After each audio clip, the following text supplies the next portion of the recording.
नमस्कार, आप देख रहे हैं एनबी न्यूज। मैं आपके साथ रवि राजपूत। हमारे खास कार्यक्रम मुद्दा में आप सभी का स्वागत है। वहीं कई दौरे की बैठक के बाद आखिरकार भारत और चीन की सेनाओं ने पूर्वी लद्दाख में गोगरा हॉट स्प्रिंग क्षेत्र में अपनी सेनाओं की वापसी की एक दिन बाद ही राहुल गांधी ने चीन सीमा विवाद के मामले में भारत सरकार से सवाल किया है। राहुल गांधी ने ट्वीट करते हुए लिखा कि चीन ने अप्रैल 2020 के यथास्थिति बहाल करने की भारत की मांग को मानने से इनकार कर दिया है। पीएम ने बिना किसी लड़ाई के चीन को 1000 वर्ग किलोमीटर जमीन दी है। उन्होंने आगे ट्वीट करते हुए लिखा कि क्या भारत सरकार बता सकती है कि इस क्षेत्र को पुनः कैसे प्राप्त किया जाएगा। राहुल गांधी इस वक्त भारत जोड़ो यात्रा पर हैं। उनकी ये यात्रा अभी दक्षिण भारत के राज्यों में चल रही है। राहुल गांधी केंद्र सरकार पर चीन मामले में लगातार सवाल करते आ रहे हैं। राहुल गांधी इससे पहले भी केंद्र सरकार पर आरोप लगाते हुए कहा था कि भारत सरकार ने अपनी जमीन चीन को दी है।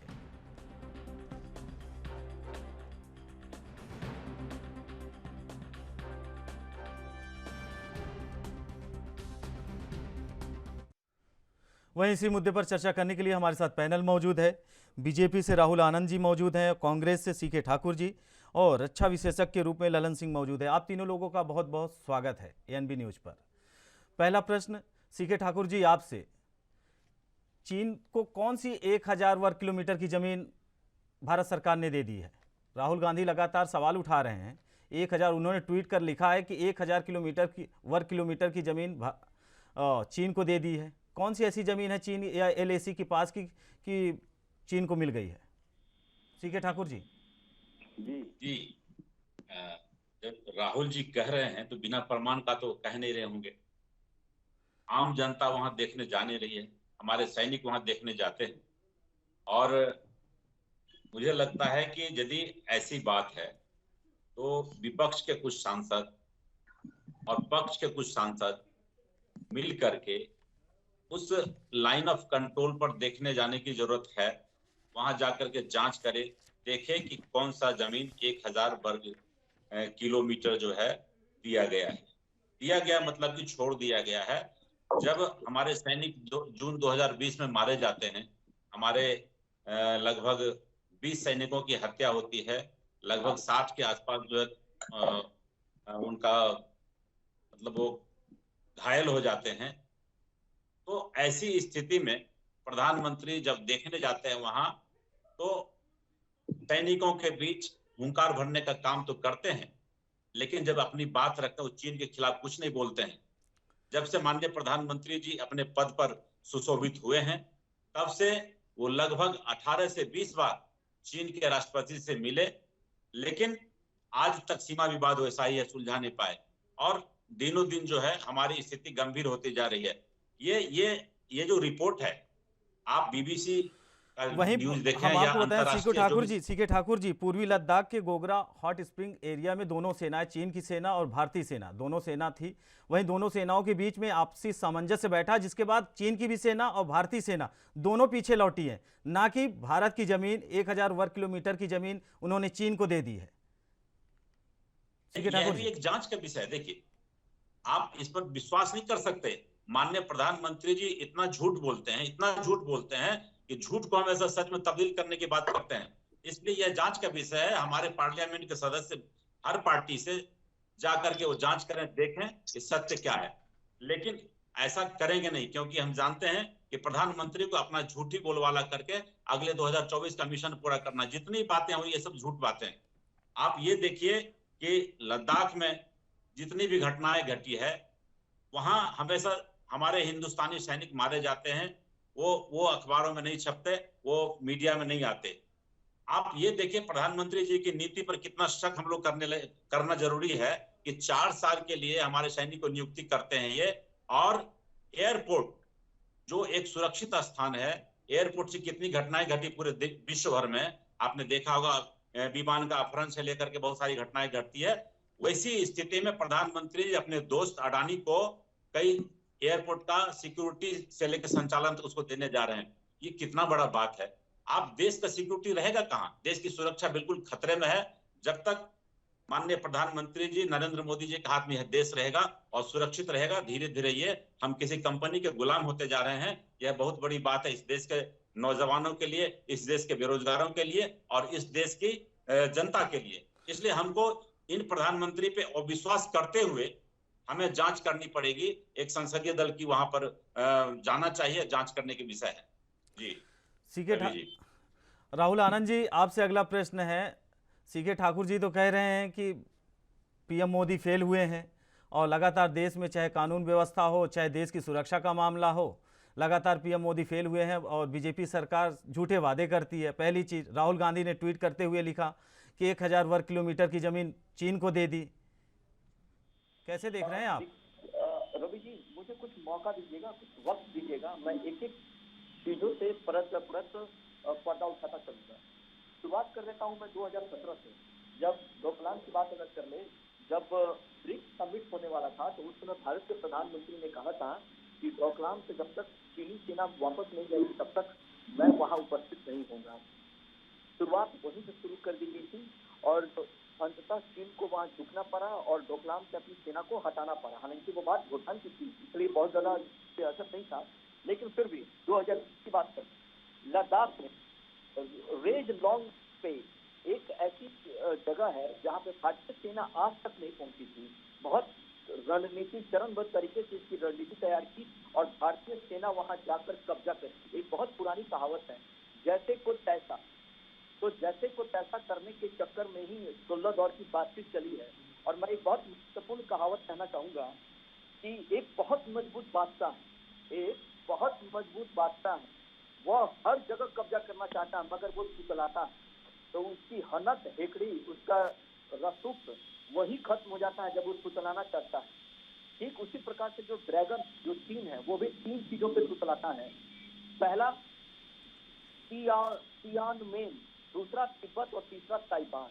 और इस प्रकार से आज आपने एक प्रश्न किया सीके ठाकुर जी से, सीके ठाकुर जी प्रश्न का उत्तर नहीं दे पाए कि 1000 वर्ग किलोमीटर वो जगह कहाँ है, क्योंकि हमारी भारत की जो ज्योग्राफी है वो चाइना से कहीं नहीं टच करता है, लेकिन वो हमारे पड़ोसी राज्यों को मोहरा बनाकर हमारे पास आने की कोशिश करता है।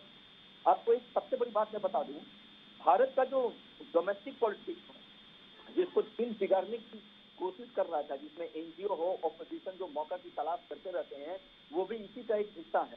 कुछ दिन पहले की बात है, भारत के अंदर चीन के विदेशी मंत्री आए, अचानक आ गए। ध्यान दीजिएगा मेरी बात, अचानक आ गए, उनको न्योता भी नहीं दिया गया था। अब वो भारत के प्रधानमंत्री से मिलने के लिए आए, ब्रिक्स सम्मेलन का न्योता देने के लिए। भारत के प्रधानमंत्री तक नहीं मिले। दुनिया झुकती है सर, झुकाने वाला चाहिए। और ये तो ट्वीट करके लोग जो बताते हैं ना कि कितने जगहों पे कब्जा कर दिया चाइना ने, तो 1962 से शुरुआत ही के कांग्रेसी ने ही किया और उसी वक्त समझ जाना चाहिए था कि जब भारत चाइना का जब झगड़ा हुआ था, उस समय ही समझ जाना चाहिए था कि चाइना से हमें दोस्ती बहुत दूर तक नहीं करनी चाहिए थी और देश को करने का प्रयास करना चाहिए था, लेकिन ऐसा नहीं किया गया। अब भारत नजर से नजर मिलाकर सामने खड़ा होकर बात करता है, ये नहीं भारत की शुरुआत है।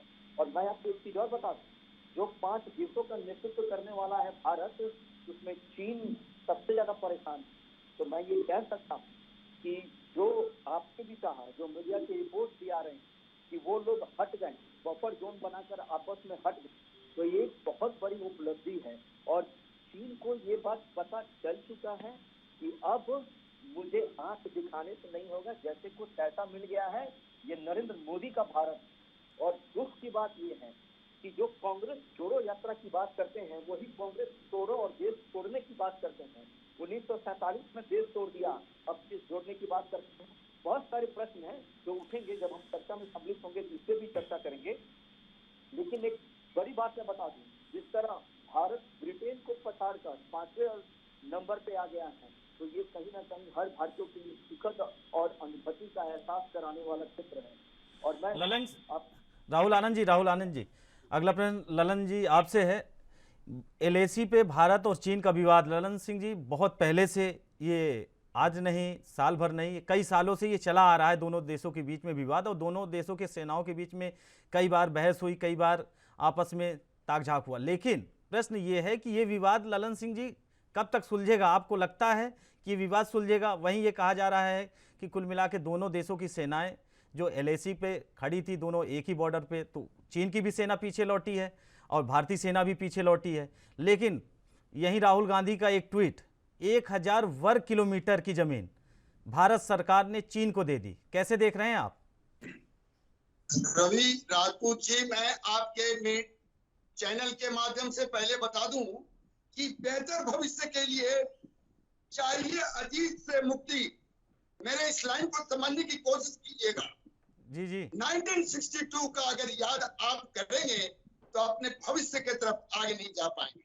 मैंने एक लाइन में बहुत बड़ी बात कही है।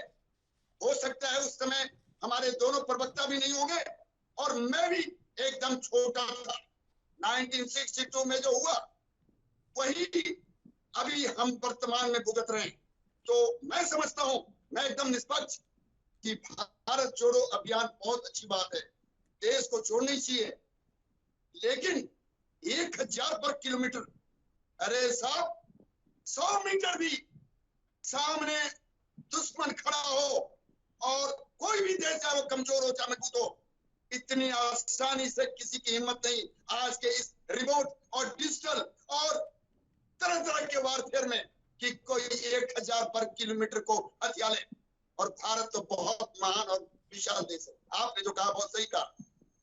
100वें कमांडर दौर में जो सहमति हुई है उससे पहले 3 सहमति हो चुकी थी। गलवान में P-14, P-17 और इसके बाद P-50, और दोनों को पीछे जाने का समय भी कल खत्म हो चुका है और हुआ है।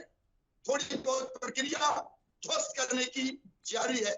मतलब जो सामरिक वहां बंदोबस्त किए गए थे उनको तोड़ना निहायत जरूरी है, क्योंकि वहां से फिर कैमोफ्लेज कंसीलमेंट में कोई ना कोई हरकत।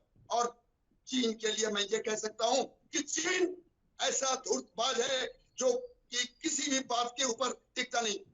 ये भी मैं आपको बताना चाहूंगा। विवाद अभी और भी है। जब हम आगे बढ़ेंगे, चाहे अरुणाचल में हो, उसका तो कहना है कि पूरा अरुणाचल ही हमारा है, लेकिन उसके बोलने से नहीं।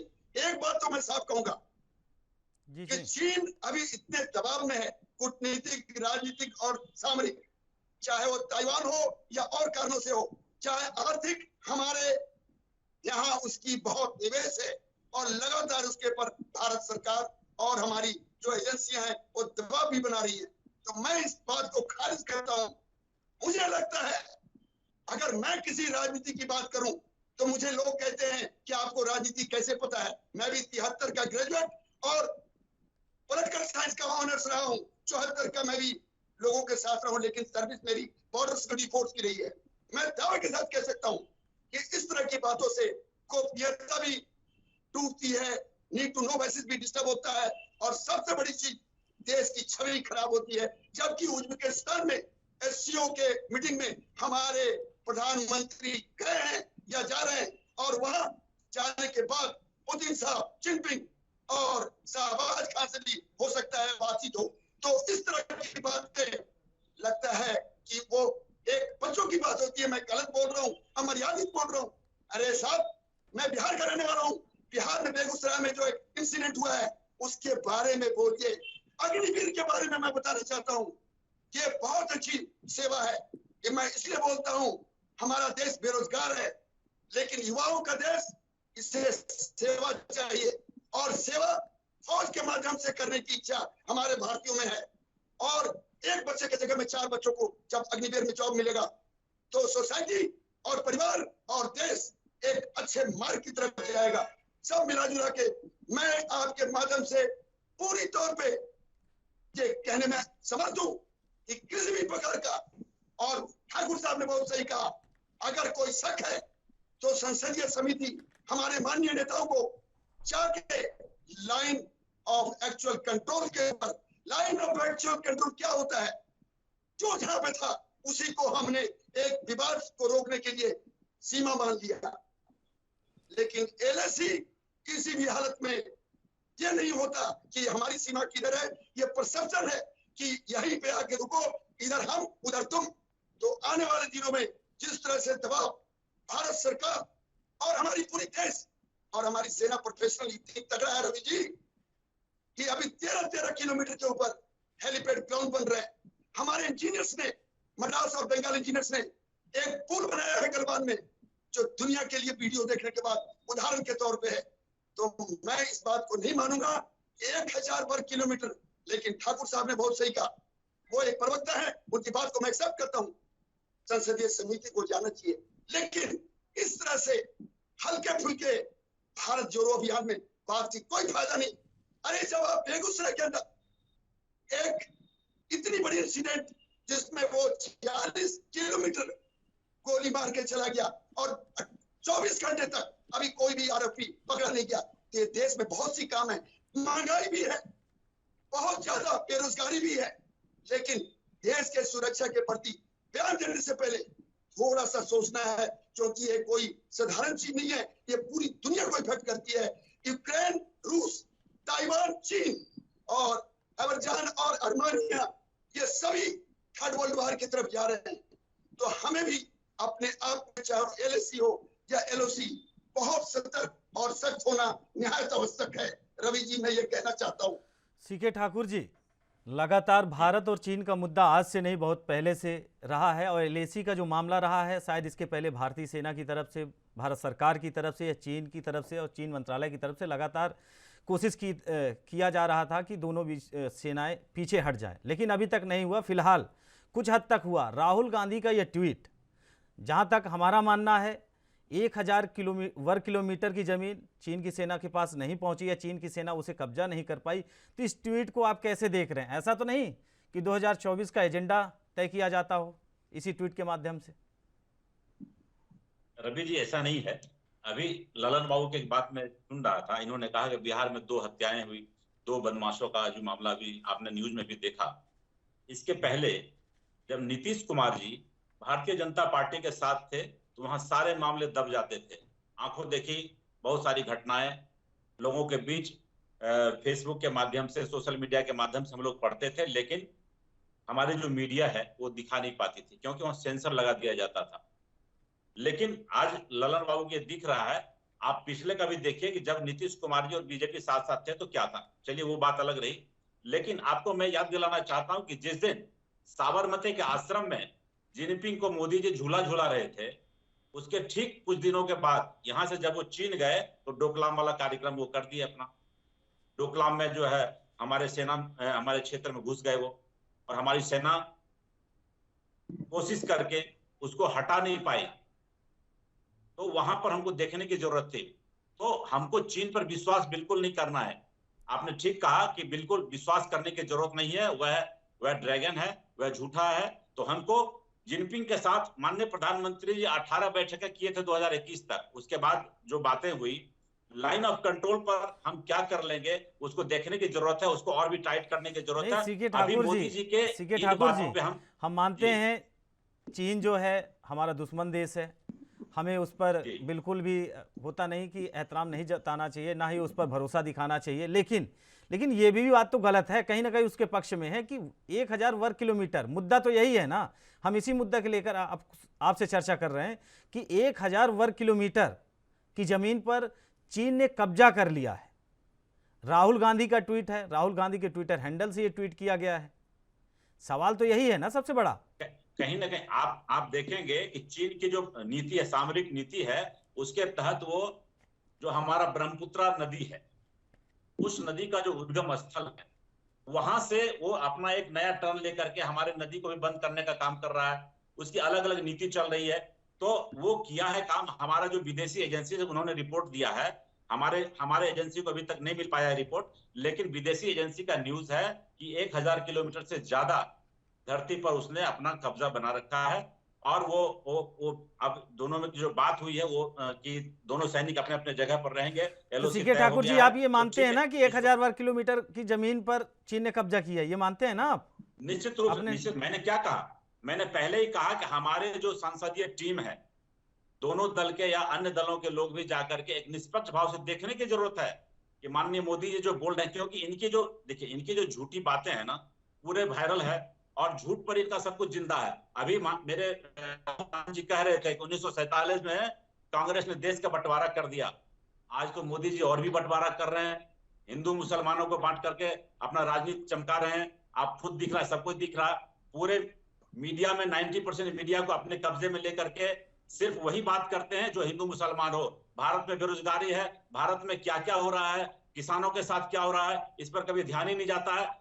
स्मृति ईरानी जब किसी केस में फंसती है तो दूसरा मुद्दा है कि राहुल जी का टी शर्ट सामने आ जाता है। तो ये सब चीज से मुक्त होने की जरूरत है माननीय प्रधानमंत्री जी को और इस देश के भारतीय जनता पार्टी के लोगों को। तो मैं कह रहा हूं कि देश का विकास कहां जा रहा है, किस ओर जाना चाहिए, लोग बेरोजगार क्यों हो रहे हैं। मैं बार बार कहता हूं कि इस देश में जितनी संस्थाएं कांग्रेस ने बनाया, यदि मोदी जी केवल उसका पॉलिश करके उसका उस स्ट्रक्चर को मतलब उसका रिपेयरिंग करके यदि काम करवाते हैं तो इतने बेरोजगार की फौज यहाँ जमा नहीं होती।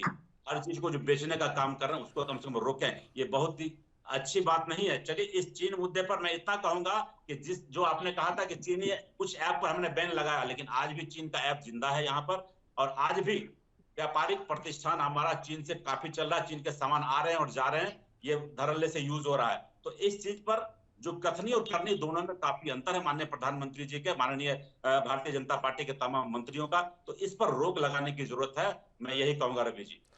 राहुल आनंद जी, कांग्रेस ने तो खुले शब्दों में कह दिया कि 1000, अभी सी के ठाकुर जी ने भी यही शब्द बोला कि 1000 वर्ग किलोमीटर पर कब्जा किया है चीन। पहली चीज़।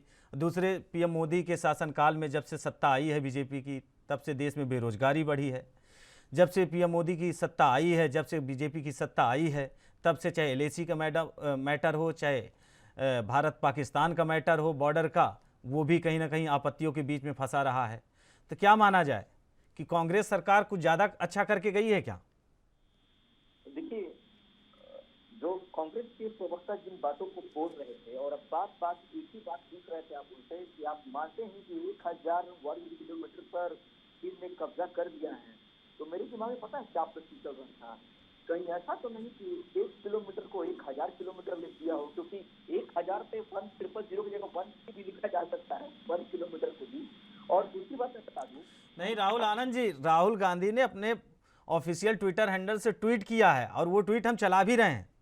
हाँ, मैं उसी की बात कर रहा हूँ, मैं उन्हीं की राजनीतिक समझ की मैं बात कर रहा हूँ आपसे, जिसको ये नहीं पता है कि आटा किलो या लीटर में होता है या आलू कहाँ निकलता है। आप वैसे चीजों को अगर बहुत ज्यादा गंभीरता से लिया जाए तो मुझे लगता है कि जो कांग्रेस के लोग बैठते हैं साथ स्लिप में ऑफ बात टंग था वो भी शर्मिंदगी महसूस करते हैं। मुद्दे की बात अगर हम करें तो मुद्दे की बात जरूर है कि आज हमारे देश में उन लोगों को खतरा है और जो लोग एक परसेप्शन बना रखे थे मार्केट के अंदर और देश को लेकर खास करके कि चाइना से, अमेरिका से, रशिया से डर के रहने की आवश्यकता है, जो शुरू से सिखाया गया, जो ट्रेडिशनल बात थी, उस ट्रेडिशनल बात को हटा दिया गया। आज रशिया से लगातार भारत कच्चे तेलों को खरीद रहा है और रेट कम हो रहा है, रुपए और डॉलर की बात चल रही है, ये फर्क है। और बता दूं, जहां तक नौकरी की बात है तो मैं आपको बता दूं कि पिछले 8 वर्षों में जो 22.5 हजार करोड़ लोगों ने आवेदन दिया है, जिसमें लगभग 722 लाख लोगों को नौकरी मिली है और 7 से 10 लाख पद देने की बात की जाती है। लेकिन यहाँ पे एक सबसे बड़ा प्रश्न ये उठता है कि नौकरी को समझने की आवश्यकता है। दो, क्या सरकारी नौकरी को ही आप रोजगार मानेंगे या फिर जो प्राइवेट कंपनियां देती हैं उसको भी रोजगार मानेंगे? अगर आप उसको रोजगार मानेंगे तो मैं आपको बता दूं कि जून 2022 में 53.23 लाख लोगों को लाभ मिला है। और यही नहीं, जो डिजिटल इंडिया की बात करते हैं, जो जोमेटो, स्विगी, ये सब टाइप की जितनी कंपनियां हैं जो डिजिटली तौर पे लोगों को रोजगार देती है, तो ये अब तक सबसे अव्वल रही है। और अव्वल रहने का मतलब ये है कि इन्होंने करोड़ों में लोगों को नौकरियां दे रखी है। तो ये जो जैसा कि जहां तक बात करते हैं, अगर वित्त वर्ष 2021-22 मैन्युफैक्चरिंग सेक्टर की अगर बात कर ले तो 1.46 लाख करोड़ रुपए का एफडीआई प्राप्त हुआ है, जो पिछले वित्त वर्ष की तुलना में 76% ज्यादा है। और यही नहीं, मैं एक और अनुमान बता दूं कि जो मुद्रा लोन के तहत लोगों को रोजगार देने के लिए प्रेरित किया गया था, उसके तहत भी अच्छे खासे युवाओं को फायदा हुआ है पिछले 8 साल के अंदर में। और जो 60 लाख नए रोजगार सृजित किए गए हैं, तो इससे साफ पता चलता है कि बातों को मोड़ने की कला, जो सीखने की जरूरत इन लोगों को है, जो ये करते आ रहे हैं। इसी की एक ट्वीट है ये जो आप देख रहे हैं, जो चीन की जो जमीनी कब्जे की बात है, लेकिन एक सबसे बड़ा प्रश्न ये उठता है कि जब ये सब हरकतें हो रही थी तो सत्ता तो आप ही के पास थी, आपने क्यों छोड़ दिया? आप क्यों नहीं अपनी ईमानदारी से, भारत सरकार ने जमीन दे दी, ये बात बिल्कुल राहुल गांधी ने सही कहा, लेकिन भारत सरकार ने राहुल आनंद जी, हमारे पास समय कम है तो आपको रोकना चाहेंगे। आपका, सीके ठाकुर जी आपका और ललन सिंह जी आपका, तीनों लोगों का बहुत बहुत धन्यवाद, आप हमारे साथ जुड़े। वहीं आपको बता दें कि भारत चीन सीमा विवाद को लेकर राहुल गांधी ने ट्वीट किया, जिसके बाद से राजनीतिक माहौल बिल्कुल गर्म है। वहीं फिलहाल मुद्दा में हमारे साथ इतना ही। बाकी खबरों से जुड़े रहने के लिए देखते रहिए एएनबी न्यूज़। नमस्कार।